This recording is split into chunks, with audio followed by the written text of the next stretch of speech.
This is something we have been warning. I specifically have been warning my friends that I grew up with, that I was in politics with, that have always been pro-Israeli. People always joked, Joe, if you ever want a key to the city of Tel Aviv, you can go in any time and they will do it, because nobody has been a fiercer defender of Israel. I spoke at AIPAC meetings. I believe that Israel holds a very special place in the world.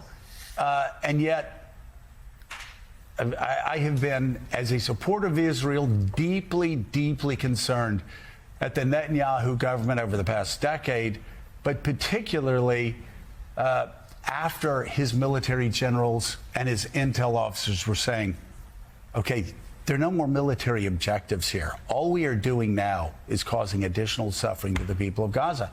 And it's played out on TV. He's continued it. The New York Times did a long story about why he's doing it. And most people in Israel think it's because he knows that when the war stops, when the shooting stops, his career stops. Talk about the impact on Israel's standing.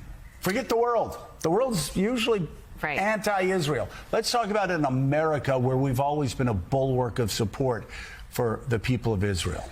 Well, I think you're right? I think there's an expectation that, Europeans are going to isolate Israel. We're seeing that. But there was this sense that Israel has this special relationship, which is really what you're saying, right, with the United States. And what we saw in this poll is, at least among the American people, that special relationship appears to be in tatters. These numbers were really striking.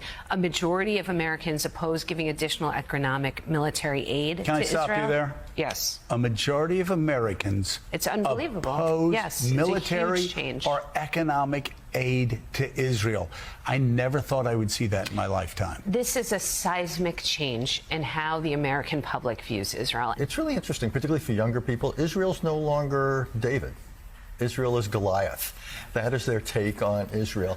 And also the Israeli government and their friends in this country have played a kind of inside game. You were in Congress, as I recall. A big emphasis was on winning votes on the Hill, not so much the larger public conversation.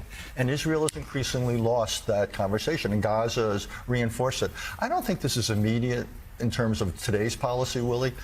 But if I were the Israeli government, if I were Israel's friends in the United States, and I consider myself one of them, this is a warning signal. This is a sign that Israel can't assume that it has this enormous automatic reservoir of support in this country. This is and the question is, but I don't think this Israeli government takes this seriously. I think there's a feeling that they can always deliver the United States. At the end of the day, we'll be there. So I think there's a real disconnect between the changing realities here and the perception. 40% of Americans, a plurality, believe Israel, our closest ally in the region, is intentionally killing civilians. And Lisa, a poll is inherently a snapshot in time, but we have seen the trend lines here. And there's a sense, and Richard, we've talked about this could be years, if not decades, for Israel to repair its image because of what's happening in Gaza.